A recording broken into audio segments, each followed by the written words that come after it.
ಸಿದ್ದರಾಮಯ್ಯ ಮೇಲೆ ಲೋಕಾಯುಕ್ತದಲ್ಲಿ ಎಫ್ಐಆರ್ ದಾಖಲಾಗ್ತಾ ಇತ್ತು. ಹಾಗೆ ಅದರ ಎಫೆಕ್ಟ್ ಯಾವ ರೀತಿ ಇದೆ ಮೈಸೂರಿನಲ್ಲಿ ಆ ಬಗ್ಗೆ ಡೀಟೇಲ್ಸ್ ಈಗ ಬರ್ತಾ ಇದೆ.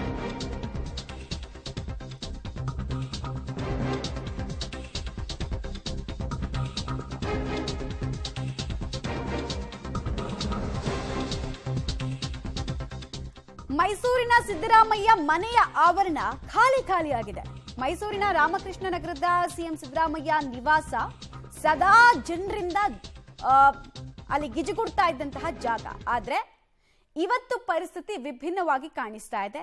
ಸಿಎಂ ಮೈಸೂರಿಗೆ ಬಂದಾಗ್ಲೆಲ್ಲ ಮನೆ ಮುಂದೆ ದೊಡ್ಡ ಸಂಖ್ಯೆಯಲ್ಲಿ ಜನ ಬರ್ತಾ ಇದ್ರು. ದೂರದ ಊರುಗಳಿಂದ ಅಹವಾಲು ಪತ್ರವನ್ನ ಇಟ್ಕೊಂಡು ಬರ್ತಾ ಇದ್ರು. ಆದ್ರೆ ಇವತ್ತು ಬೆಂಬಲಿಗರು ಕಾಣಿಸ್ತಾ ಇಲ್ಲ, ಜನನೂ ಕೂಡ ಕಾಣಿಸ್ತಾ ಇಲ್ಲ. ಮೈಸೂರು ಮನೆಯಲ್ಲೇ ಸಿಎಂ ಇದ್ರೂ ಕೂಡ ಜನ ಬರ್ತಾ ಇಲ್ಲ.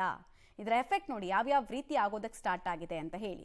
ಸಿಎಂ ಹುದ್ದೆಯಲ್ಲಿ ಇನ್ನೂ ಮುಂದುವರಿತಾ ಇದ್ದಾರೆ. ಆದ್ರೆ ಒಂದೊಮ್ಮೆ ಕಾನೂನು ಸಂಕಷ್ಟ ಶುರುವಾಗ್ತಾ ಇದೆ ಅನ್ನೋದು ಗೊತ್ತಾಗ್ತಾ ಇದ್ದ ಹಾಗೆ, ಮುನ್ಸೂಚನೆ ಸಿಗ್ತಾ ಇದ್ದ ಹಾಗೆ ಜನ ಕೂಡ ಮನೆ ಹತ್ರ ಬರ್ತಾ ಇಲ್ಲ. ಸಿದ್ದರಾಮಯ್ಯನವರು ಮೈಸೂರಿಗೆ ಬಂದಂತಹ ಪ್ರತಿ ಸಂದರ್ಭದಲ್ಲೂ ಕೂಡ ಮೈಸೂರಿನ ಶಾರದಾ ನಗರದಲ್ಲಿರುವಂತಹ ಅವರ ಮನೆಯಲ್ಲಿ ಉಳ್ಕೊತಾರೆ. ಅವತ್ತಿನ ಸಂದರ್ಭದಲ್ಲಿ ಅಪಾರ ಸಂಖ್ಯೆಯ ಜನ ಅವರನ್ನ ನೋಡೋದಕ್ಕೆ ಬರ್ತಾರೆ. ಆದರೆ ಇವತ್ತು ಅವರ ಮನೆಯ ಒಳಭಾಗದಲ್ಲಿ ಒಂದಷ್ಟು ಜನ ಇದ್ದಾರೆ.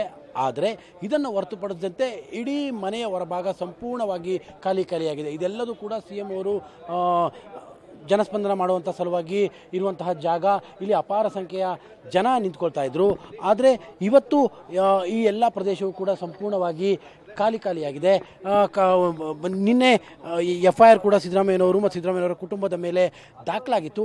ಅದರ ಎಫೆಕ್ಟ್ ಏನು ಅನ್ನುವಂತಹ ರೀತಿಯಲ್ಲಿ ಇವತ್ತು ಸಂಪೂರ್ಣವಾಗಿ ಇಡೀ ಮನೆಯ ಸುತ್ತಲಿನ ಆವರಣ ಖಾಲಿಯಾಗಿರುವಂಥದ್ದು. ಸಾಮಾನ್ಯವಾಗಿ ಸಿದ್ದರಾಮಯ್ಯನವರು ಬಂದಂಥ ಸಂದರ್ಭದಲ್ಲಿ ಸಿದ್ದರಾಮಯ್ಯನವರಿಗೆ ಮನವಿಯನ್ನು ಕೊಡೋದಕ್ಕೆ ಅವರ ಕ್ಷೇತ್ರದ ಅಪಾರ ಸಂಖ್ಯೆಯ ಜನ ಬರ್ತಾಯಿದ್ರು. ಸಿದ್ದರಾಮಯ್ಯನವರು ಒಟ್ಟು 3 ದಿನಗಳ ಕಾಲ ಮೈಸೂರಿನಲ್ಲಿ ಇರ್ತಾರೆ ಅನ್ನುವಂಥದ್ದನ್ನು ಕಳೆದ 2-3 ದಿನಗಳಿಂದ ಕೂಡ ಮಾಧ್ಯಮಗಳಲ್ಲೂ ಕೂಡ ಬಿತ್ತರಿಸ್ತಾ ಇದ್ವಿ. ಹಿಂಗಿದ್ರೂ ಕೂಡ ಯಾಕೆ ಜನ ಕಡಿಮೆ ಆದರು ಅನ್ನುವಂಥದ್ದೇ ಭಾಳ ದೊಡ್ಡ ಮಟ್ಟದ ಆಶ್ಚರ್ಯಕ್ಕೆ ಕಾರಣವಾಗಿರುವಂಥದ್ದು. ಈ ಎಲ್ಲ ಭಾಗದಲ್ಲೂ ಕೂಡ ನಿಂತ್ಕೊಳ್ಳೋಕ್ಕೂ ಕೂಡ ಜಾಗ ಇರದ ಮಟ್ಟಕ್ಕೆ ಜನ ಇರ್ತಾಯಿದ್ರು. ಅಷ್ಟರ ಮಟ್ಟಿಗೆ ಜನ ಜಾಮ್ ಪ್ಯಾಕ್ ಆಗ್ತಾಯಿತ್ತು. ಹೀಗಾಗಿಯೇ ಜನಸ್ಪಂದನಕ್ಕೆ ಜನ ಬರುವಂಥವ್ರಿಗೆ ಅನುಕೂಲವಾಗುವಂಥ ದೃಷ್ಟಿಯಿಂದಲೇ ಈ ಎಲ್ಲ ಬ್ಯಾರಿಕೇಡ್ಗಳ ವ್ಯವಸ್ಥೆಯನ್ನು ಪರ್ಮನೆಂಟಾಗಿ ಮಾಡಿಡಲಾಗಿತ್ತು. ಆದರೆ ಇವತ್ತು ಮುಖ್ಯಮಂತ್ರಿಗಳನ್ನು ನೋಡೋದಕ್ಕೆ, ಮುಖ್ಯಮಂತ್ರಿಗಳಿಗೆ ಮನವಿಗಳನ್ನು ಸಲ್ಲಿಸೋದಕ್ಕೆ ಹೆಚ್ಚು ಕಡಿಮೆ ಯಾರೊಬ್ಬರೂ ಕೂಡ ಬಂದಿಲ್ಲ. ಅಷ್ಟರ ಮಟ್ಟಿಗೆ ಜನ ಇಲ್ಲದಂಥ ರೀತಿಯಲ್ಲಿ ಇಡೀ ಅವರ ಮನೆಯ ಆವರಣ ಬಿಕೋ ಅಂತ ಇದೆ. ಯಾಕಂದರೆ ಸಿದ್ದರಾಮಯ್ಯನವರ ನೋಡೋದಕ್ಕೆ ಅವರ ಕ್ಷೇತ್ರದವರು ಮಾತ್ರ ಅಲ್ಲ, ಅಕ್ಕಪಕ್ಕದ ಜಿಲ್ಲೆಯವರು ಮತ್ತು ಬೇರೆ ಬೇರೆ ಅವರ ಅಭಿಮಾನಿಗಳು ಎಲ್ಲರೂ ಕೂಡ ಬರ್ತಾಯಿದ್ರು. ಇವತ್ತು ನೀವು ಗಮನಿಸ್ತಾ ಇದ್ದೀರಿ, ಈ ಎಲ್ಲ ಆವರಣವೂ ಕೂಡ ತುಂಬಿರ್ತಾ ಇತ್ತು. ಆದರೆ ಇವತ್ತು ಸಿದ್ದರಾಮಯ್ಯನವರು ಮನೆಯಲ್ಲೇ ಇದ್ದಾರೆ. ಮನೆಯಲ್ಲೇ ಇದ್ರೂ ಕೂಡ ಇವತ್ತು ನಾಳೆಯೂ ಕೂಡ ಮನೆಯಲ್ಲೇ ಇರ್ತಾರೆ. ಆಗಿದ್ದರೂ ಕೂಡ ಅವರನ್ನು ನೋಡೋಕ್ಕೆ ಯಾವೊಬ್ಬ ಜನರು ಕೂಡ ಬಂದಿಲ್ಲ. ಜೊತೆಗೆ ಮನವಿಯನ್ನು ಕೊಡೋದಕ್ಕೂ ಕೂಡ ಬಂದಿಲ್ಲ.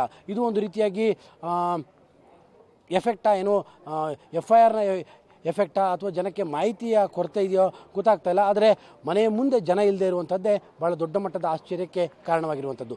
ಕ್ಯಾಮ್ರಾ ಪರ್ಸನ್ ಕಾರ್ತಿಕ್ ಜೊತೆ KP Nagaraj, public TV, Mysuru.